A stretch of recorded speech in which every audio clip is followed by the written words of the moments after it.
Welcome to the pod Biomanufacturing and Fermentation Technology. In this episode, we translate microbial science, process engineering, and manufacturing realities into insights that scale. Usually when we talk about architectural design, there's this expectation of ultimate control. Like think about sketching a skyscraper. Right. It's a perfectly clean environment. Exactly. You draw the blueprints, you calculate the square footage, you project your commercial rental income, and you say right there, that is our profit margin. Yeah, the math dictates the structure. You put numbers in a spreadsheet, and it tells you exactly how much steel you need. Right. But then you take that pristine spreadsheet, you go out into the real world, and you actually start digging the foundation in a seismic zone. Which changes everything. It really does. Suddenly, gravity, wind shear, material stress, they just don't care about your projections. The physical world asserts its dominance. It is the absolute definition of a structural reality check. Welcome to the debate. Today, we're looking at biomanufacturing. Specifically, we are diving into the high-stakes world of capital allocation and how we build an integrated innovation framework for the industry. Right, bridging that massive gap between early-stage technical discovery and actual commercial market leadership. Exactly. Because this debate emerges directly from our source material today, the architecture of industrial viability. It poses a central question. How do you know if a lab-scale miracle, say a new cell therapy or a precision fermentation protein, will actually survive in the commercial market?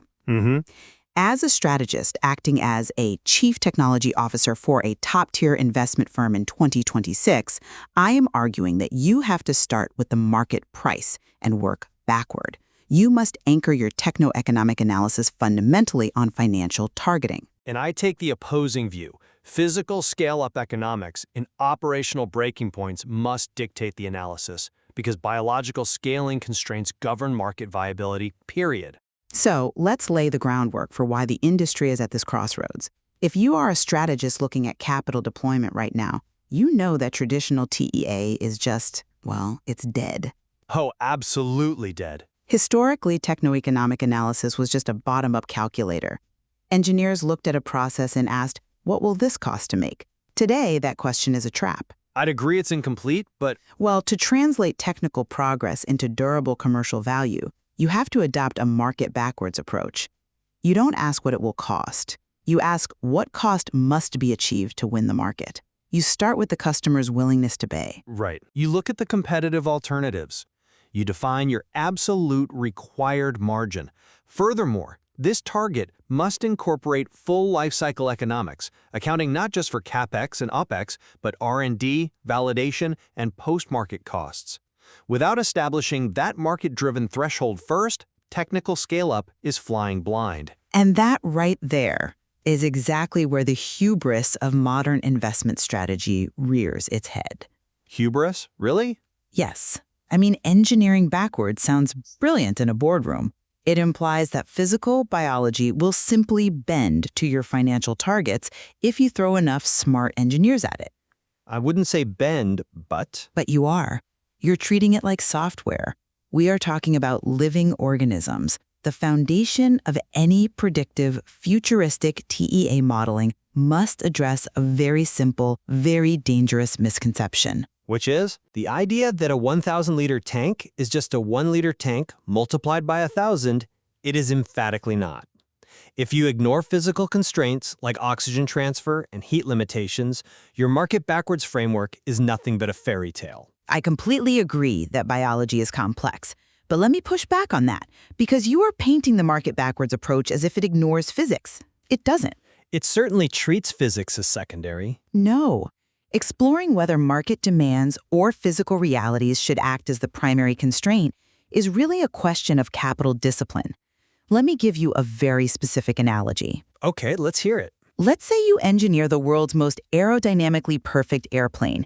It defies all previous physical constraints, but then you realize it requires a highly specialized synthetic jet fuel that costs, say, $10,000 a gallon. Right. The engineering is flawless, but the market rejects it before it ever leaves a tarmac. It's a commercial failure. If we don't first establish a required margin based on what the market will actually bear, Identifying a technical bottleneck is completely meaningless. I hear that, but your airplane analogy assumes the plane can actually be built. Well, sure. You're saying, don't build the plane if the fuel is too expensive. I'm saying, you're modeling fuel costs for a plane that physics won't even allow to take off. Setting a required margin is useless if fundamental thermodynamics prevent that margin from ever being reached. But thermodynamics shouldn't stop us from setting a target. Let's look at the mechanics of precision fermentation, which is a massive focus right now.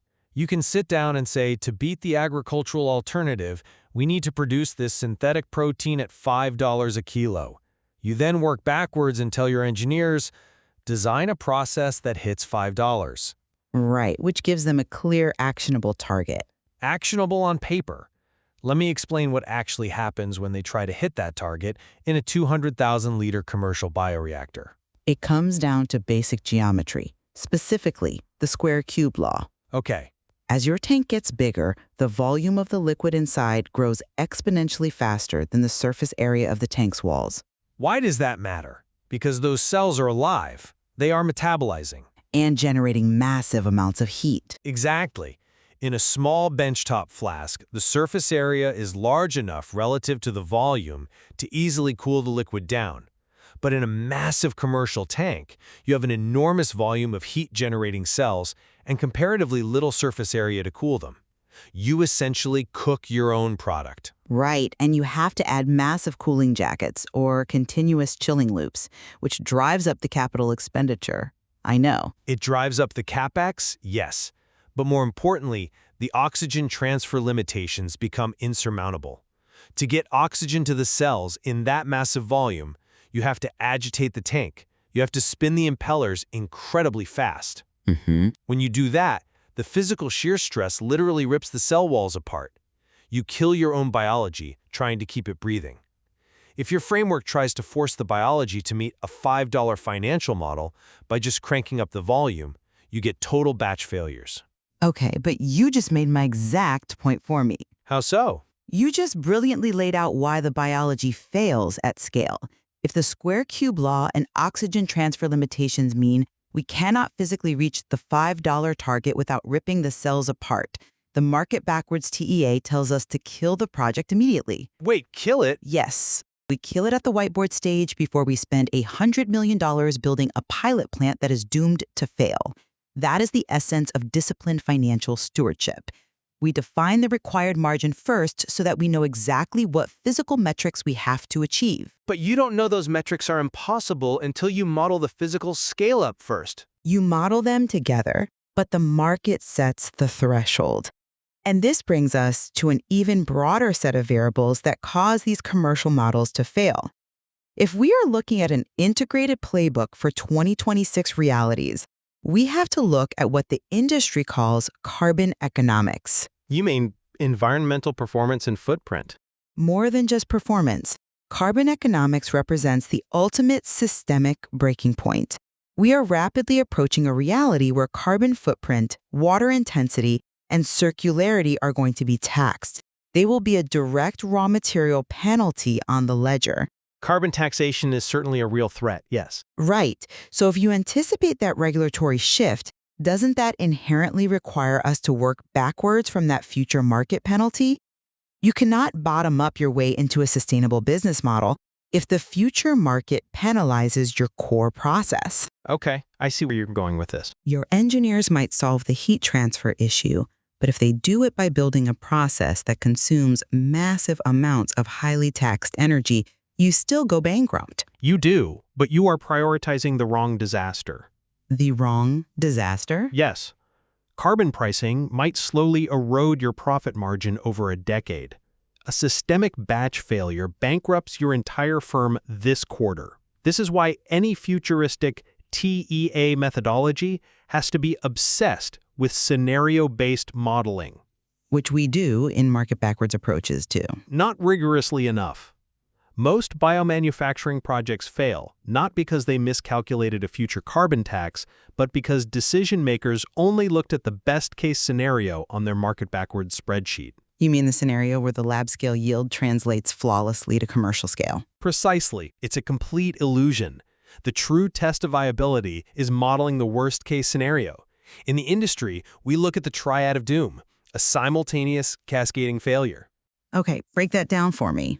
Imagine a startup in 2026. Suddenly, the price of their raw sugar feedstock spikes by 20%. At the exact same time, their massive bioreactor suffers a 15% yield loss due to the hydrostatic pressure we just talked about. Right? And, to top it off, a competitor drops their market price.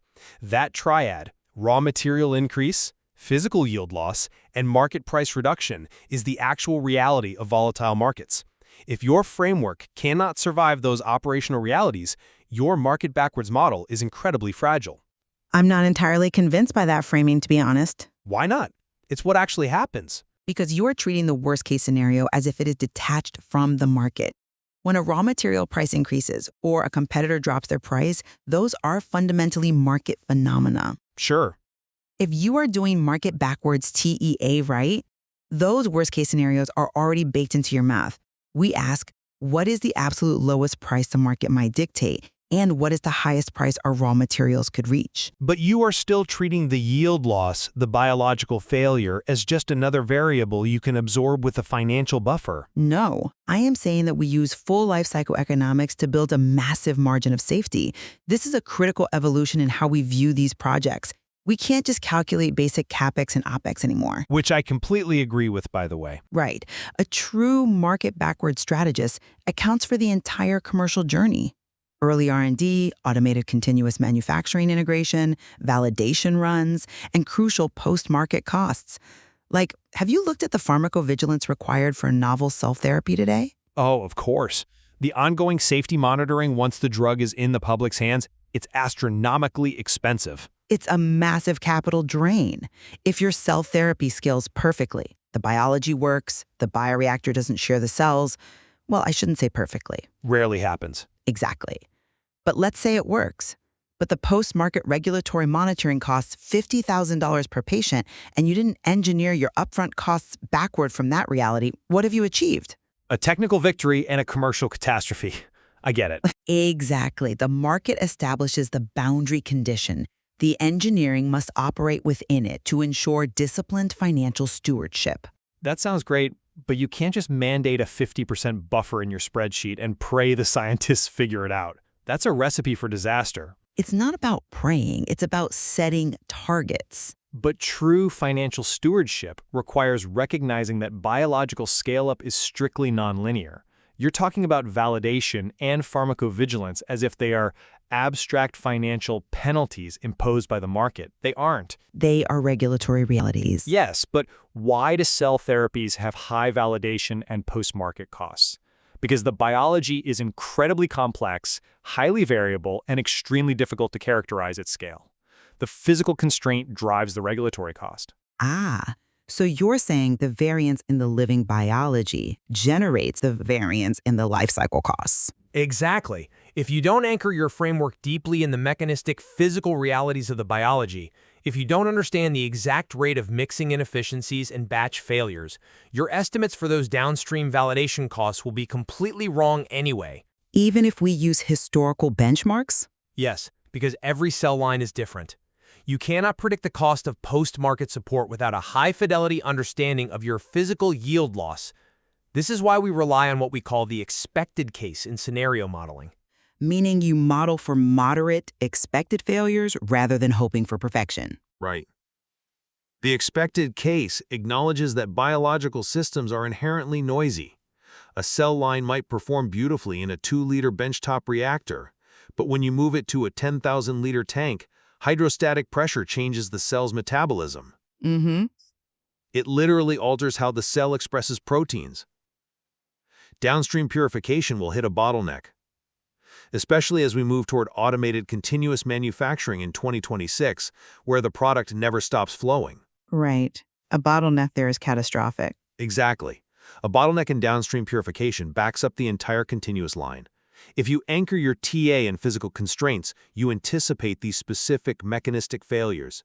You build your financial models around the specific heat transfer coefficients of your vessels. I see. The danger of your market backwards approach is that it treats the bioprocess as a black box. You assume you feed money and raw materials into the box and a product comes out at a predetermined price. Biology is not a black box. I see why you might think the framework implies that, but let me clarify. Market backwards TEA does not treat the process as a black box. It certainly looks that way from the engineering floor. Well, it defines the exact parameters the black box must meet to justify its existence in the real world.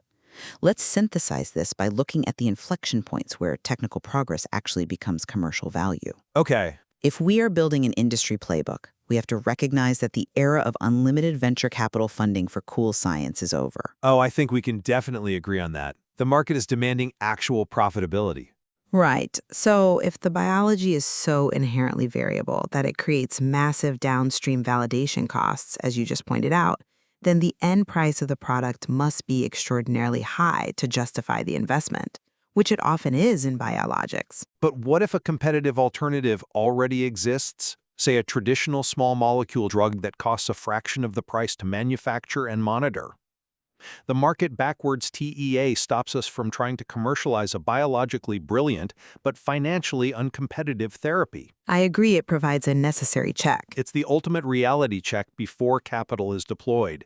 It forces the scientists to understand that their biological yield is inextricably linked to the cost of validating that yield for regulators. It is a reality check, certainly, but it lacks predictive power for the actual operation of the plant. How so? Let's go back to that triad of failure in the worst-case scenario: raw material increase, yield loss, and market price reduction. Two of those are market forces, but the yield loss, the absolute center of that failure, is entirely physical. Yes, but When a massive biomanufacturing plant goes bankrupt, it is almost never because they misunderstood the competitive alternatives. It is because the biology failed to perform at scale. A contamination event ruins a continuous manufacturing line. sure, contamination is a huge risk. Or a shear stress issue in the bioreactor kills the cells. They hit an inability to clear a downstream bottleneck. You can have the most perfectly calibrated market-backwards, full lifecycle financial model in the world. You can be fully prepared for carbon economics and future taxation. But if the cells stop expressing the protein because they ran out of oxygen, zero product is made, and zero product means an infinite cost per kilo. The physical reality doesn't just influence the financial model, it holds veto power over it. I think we are actually circling a point of deep synthesis here. As we look to wrap up our discussion, I think we both wholly agree on one foundational premise. And what's that? The traditional TEA question of what will this process cost is dangerously insufficient. A simple bottom-up tally of engineering expenses without broader context is obsolete. Oh, completely obsolete. Robust TEA requires moving far beyond conventional metrics. It has to be predictive, and it has to identify the true breaking points of an operation before capital is committed. Exactly. I maintain my position that industrial viability must begin by pulling engineering forward through market targets. By utilizing a market-backwards approach and analyzing full lifecycle economics, from R&D all the way through to sustainability reporting and pharmacovigilance, decision-makers can ensure that capital is directed only toward innovations that can genuinely win the market. Right. You have to set the destination before you start building the road. And I reaffirm that the foundational physical realities of scaling biology must be the true anchor of any predicted framework. It is the nonlinear nature of biological scale-up, the unyielding laws of thermodynamics, oxygen limitations, and continuous manufacturing bottlenecks that dictate what is commercially possible. By rigorously modeling the expected case and the worst-case scenarios, we protect ourselves against the dangerous illusion that financial targets can simply command biological systems to comply. While an effective integrated innovation framework for the future likely requires holding the intense tension between these two perspectives, you absolutely need the market-backwards financial targeting to ensure the project is worth doing. Yes. And you need the unyielding physical realities of scale-up to ensure the project is actually possible. Absolutely. The interplay between physical limits and financial models, particularly in complex modalities, like cell therapy and biologics, is where the real battle for profitability is won or lost. It brings us right back to where we started with the skyscraper. Whether you begin your design with the pristine financial blueprint or the unforgiving realities of the bedrock, eventually the two must meet. The question for every biomanufacturer isn't just whether the structure looks good on paper, but whether it will stand when the wind blows. Thank you for joining us on the debate. You've been listening to Biomanufacturing and Fermentation Technology with Prasad Urnala. Thank you for joining me. Until next time, keep engineering biology into reliable manufacturing.